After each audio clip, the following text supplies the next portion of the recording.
नमस्कार, आप देख रहे हैं कैपिटल टीवी बिहार का खास शो थर्ड डिग्री। मैं हूं परवीन शेख।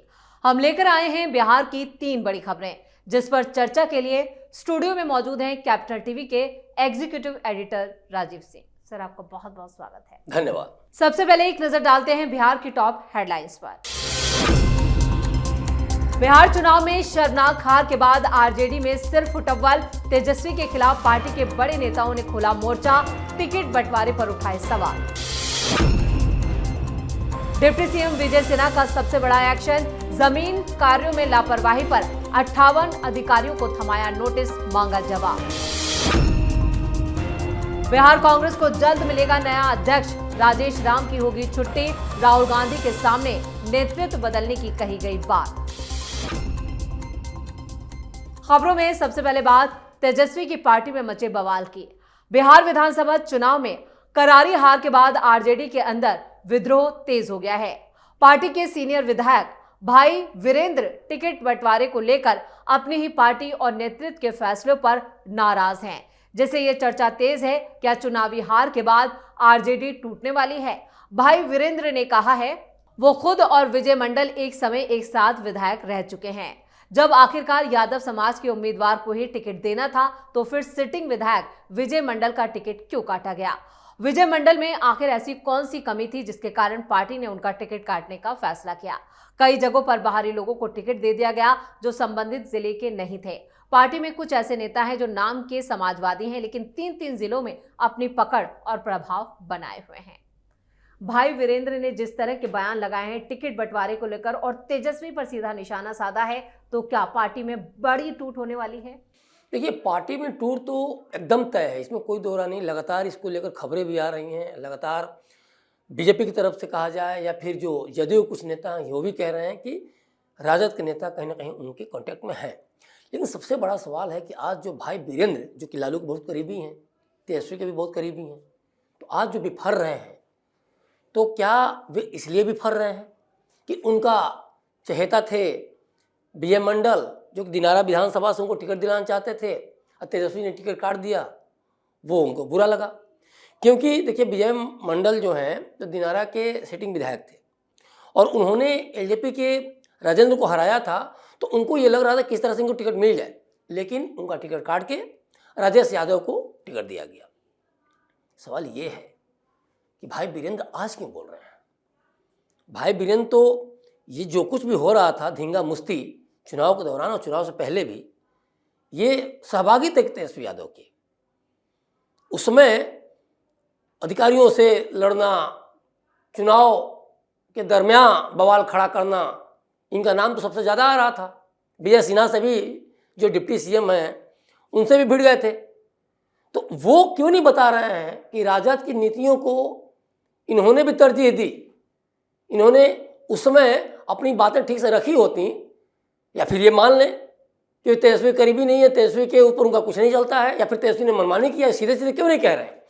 जो चीज़ें, जो बंदर बाट इन लोगों ने किया, जिस तरह से फ्रेंडली फाइट की, जिस तरह से बिना बात के बात मुद्दों को लेकर जनता के बीच में गए, और जिस तरीके से घोषणा पत्र में बढ़ चढ़ के कुछ भी अनर्गल प्रलाप कर दिया, तो उससे जनता ने इनको भगा दिया। सच्चाई ये है। अब भाई वीरेंद्र पार्टी बदलने वाले हैं, शायद इसलिए वो इस तरह के ठिकरा फोड़ रहे हैं शीर्ष नेतृत्व पर कि अगर ठिकरा फोड़ के हम निकलेंगे तो शायद जिन जनता के बीच में हम जाएंगे, जिन लोगों के बीच में जाएंगे, जिन क्षेत्र के लोगों के बीच में जाएंगे, तो उनको जवाब देने की जरूरत नहीं पड़ेगी कि आप पार्टी छोड़कर क्यों आ गए, क्योंकि उनके पास कहने के लिए ये रहेगा कि मैंने साफ बता दिया था पहले ही कि तेजस्वी ने अपनी मनमानी की, लालू ने अपनी मनमानी की, जाति को देख के टिकट दिया गया, योग्यता को देख के टिकट नहीं दिया गया, सिटिंग विधायकों को टिकट काट दिया गया, या जो जिला में बाहरी लोग आए उनको टिकट दिया गया जिनको न क्षेत्र का ज्ञान था न क्षेत्र के लोगों से कनेक्टेड थे। तो मुद्दे हवा हो गए और पार्टी की बुरी शिकस्त हुई, और यही सब मिला जुला के वो तेजस्वी से दूरी बनाना चाहते हैं, तेजस्वी को एक तरह से गलिया रहे हैं। बिल्कुल। खबरों में अब बात अगली खबर की। बिहार में राजस्व और भूमि सुधार विभाग में सुधार लाने के लिए डिप्टी सीएम विजय सिन्हा ने अपनी कमर कस लिए या कहें कि एड़ी चोटी का जोर लगा दिया है। कुछ दिन पहले विजय सिन्हा राजस्व विभाग के टोल फ्री नंबर पर फोन नहीं लगने पर खुद उसके दफ्तर पहुंच गए थे और अधिकारियों को जमकर फटकार लगाई थी। इसी कड़ी में बड़ी कार्रवाई करते हुए आम लोगों से जुड़े, जमीन से जुड़े कामों में लापरवाही बरतने पर 58 अंचल अधिकारियों को नोटिस जारी किया गया है। राज्य स्तर समीक्षा बैठक के दौरान 537 में से 529 अंचल अधिकारी भी शामिल हुए थे। डिप्टी सीएम सह राजस्व और भूमि सुधार मंत्री विजय कुमार सिन्हा के निर्देश पर इन अधिकारियों से जवाब मांगा गया है। Rajiv sir, deputy CM Vijay Sinha जिस तरह से एक्शन में है और जमीन से जुड़े कामों में जिस तरह की वो सख्ती दिखा रहे हैं, उससे क्या संकेत गया है? देखिए, अगर मुझसे कोई विजय सिन्हा के बारे में पूछे तो आज मुझे लगता है कि एनडीए सरकार में अगर कोई सबसे अच्छा काम कर रहा है तो विजय सिन्हा काम कर रहे हैं। इस बात को आप इस तरह समझिए, जो 58 जो अंचलाधिकारी जिनको सीओ भी बोलते हैं को लेकर जो वो बिफरे हैं, नोटिस जारी किया गया है, तो इसको आप इस तरीके समझिए कि जब हम लोग चुनाव के दौरान, उसके जस्ट पहले कहा जाए तो गए थे हम लोग बिहार में, यात्रा पर थे, तो साफ साफ लोगों का कहना था कि नीतीश सरकार में अधिकारी बेलगाम हो गए हैं, बहुत भ्रष्ट अधिकारी हैं। चावल हो या कोई चीज़ हो, जनता के हितों के लिए या कोई योजना ही हो जो जारी की जाती थी, उसमें अपना वो शेयर ले लेते थे। विजय सिन्हा जमीनी सच्चाई को समझ रहे हैं और वे इसीलिए इन अधिकारियों को सीधे सीधे नोटिस भेज रहे हैं। कई बार अधिकारियों को डांटते हुए भी आपने वीडियो देखा होगा। ये सारी भी चर्चा की चीज़ें रहीं, लेकिन सबसे बड़ी बात है कि बिहार में भूमि को देखा जाए तो हैसियत से जोड़ के देखा जाता है और इसके लिए हत्याएं तक होती रही हैं।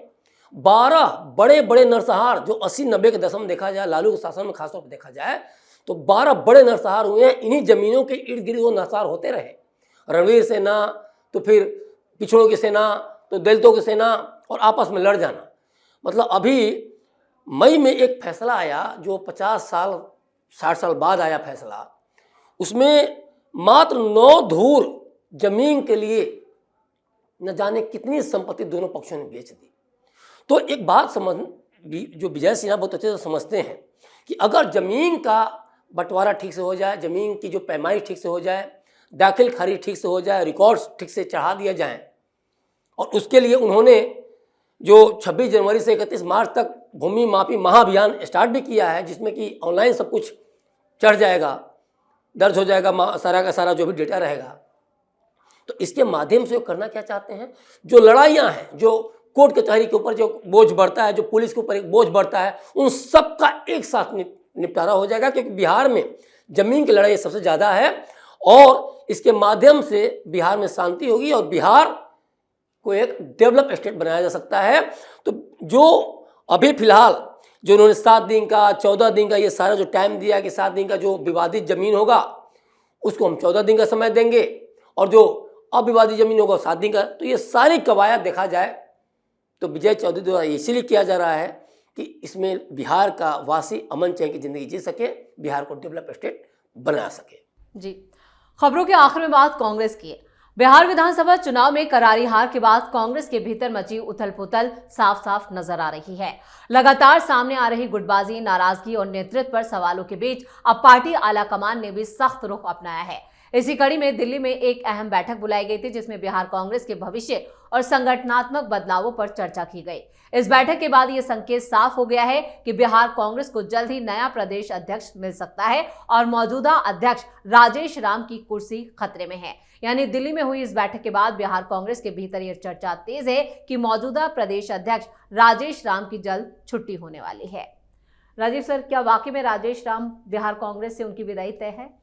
देखिए, राहुल गांधी तो कोई भी फैसला कर सकते हैं, लेकिन राहुल गांधी को इतनी समझ नहीं रही कभी कि जिन कांग्रेस प्रभारी, जो बिहार कांग्रेस प्रभारी की मैं बात कर रहा हूँ, कृष्णा अल्लवारू को उन्होंने भेजा था बिहार में चुनाव के दौरान, जिस प्रदेश अध्यक्ष राजेश राम को उन्होंने चुनाव के दौरान भेजा था, उनको कोई चुनावी समझ थी भी क्या? कभी चुनाव लड़ा था क्या, लोकसभा विधानसभा कुछ भी? और उन्होंने जब इन दोनों महारथियों को बिहार में भेजा तो ये भूल गए कि अपने अनुभवहीन होने के चलते ये कहीं ना कहीं बिहार के कांग्रेस नेताओं के निशाने पर आएंगे, और इसीलिए इन्होंने अपनी मनमानी शुरू की क्योंकि अनुभव तो था नहीं, तो एक ही बार के सिलेक्शन से पता था कि सारा चीज़ें सामने आएंगी, उसके बाद हम हटा दिए जाएंगे, जो चीज़ अभी हो भी रहा है, लड़ाइयाँ स्टार्ट भी हो गई हैं। तो इन्होंने क्या किया, आरोप लगे, इन्होंने करोड़ों करोड़ रुपए लेकर टिकट बांटने शुरू कर दिए। जाति देखा, योग्यता नहीं देखी और टिकट बांट दिए। इंदिरा गांधी ने सिर्फ एक बार जो नारा था इंदिरा गांधी के समय में, तो उसमें यही था कि आप जाति पाति मत देखिए, आप हाथ देखिए। कांग्रेस ही गौड़ हो गया और यहाँ जातीय आधार पे टिकट बंटवारे हो गए। इसमें हुआ क्या कि जो एनडीए के नेता, जो जदयू के नेता, जो भाजपा के नेता अपने क्षेत्रों में घूम घूम कर काम कराए थे, जिन्होंने रोजगार को लेके, शिक्षा को लेके, बिहार के डेवलपमेंट को लेके, अपनी योजनाओं को लेके जो जनता के बीच में गए, उनको जनता ने सिर आंखों पर बैठा दिया और ऐसे लोगों को पॉइंट आउट कर ली कि ये जाति का खेल तो बहुत पहले से कांग्रेस कर रही है और आज कांग्रेस रसातल में गई है, तो इसीलिए इस बार भी हम इसको हराएंगे। तो ये पूरा का पूरा जो शीर्ष नेतृत्व दिल्ली में राहुल गांधी ने, शांत तो खैर का ऐसा नहीं कहा जाएगा, किया ही था मीटिंग में बैठ के, तो उन्होंने उनके सामने ही बोल दिया कि ये प्रदेश जो नेतृत्व है इसने इतना गड़बड़ झाला कर दिया, इसी चलते हम लोग कहीं ना कहीं हारे हैं।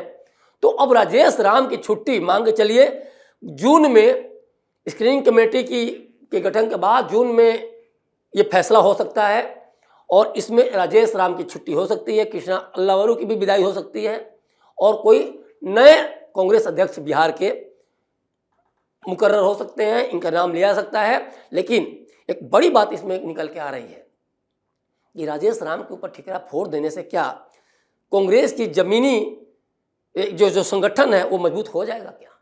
कांग्रेस जब तक या फिर राहुल गांधी जब तक पूरे भारतवर्ष में वोट चोरी एसआईआर को लेकर हमलावर रहेंगे, तब तक इनको मुंह की खानी पड़ेगी। और अभी भी शीर्ष नेतृत्व इस पर ध्यान नहीं दे रहा है। दूसरे नेता भले ही राहुल गांधी को कोस रहे हैं, लेकिन राज्य स्तर के नेता इतने तो पावरफुल होते नहीं हैं कि राहुल गांधी को बोल सकें। तो अभी भी देखा जाए तो मीटिंग खाना पूर्ति है। मीटिंग के दौरान राहुल गांधी का चेहरा जिस तरह से लटका हुआ, जिस तरह से आराम तलबी की मुद्रा में खड़गे साहब बैठे हुए हैं, देखने से नहीं लगता है कि कुछ वैसे भी वो ज़्यादा गंभीर हैं बिहार के नेतृत्व को, क्योंकि विधायक दल का नेता भी चुना जाने वाला था, लेकिन सब कुछ इन्हीं के ऊपर छोड़ दिए। तो आप खुद ही कॉम्पिटेंट नहीं दिखते हैं तो बिहार में कांग्रेस कहाँ से कॉम्पिटेंट दिखेगी? और इसीलिए बिहार की मिट्टी पलीत दिखती रही है और तय मानिए आने वाले समय में जो विधायक गए थे उनमें भी भगदड़ होगी, ये भी तय है। चलिए, इस तमाम जानकारी के लिए और सटीक विश्लेषण के लिए आपका बहुत बहुत धन्यवाद। धन्यवाद। तो ये थी वो 3 बड़ी खबरें जिनसे बिहार की सियासत सुलगी है। सत्ता पक्ष के अपने दावे हैं, विपक्ष के अपने आरोप हैं, जिसे बिना किसी दबाव और बिना किसी पक्षपात के हमने आपके सामने रखा। इस खास शो में इतना ही। वीडियो को लाइक करें, शेयर करें और कैपिटल टीवी को सब्सक्राइब जरूर करें। नमस्कार।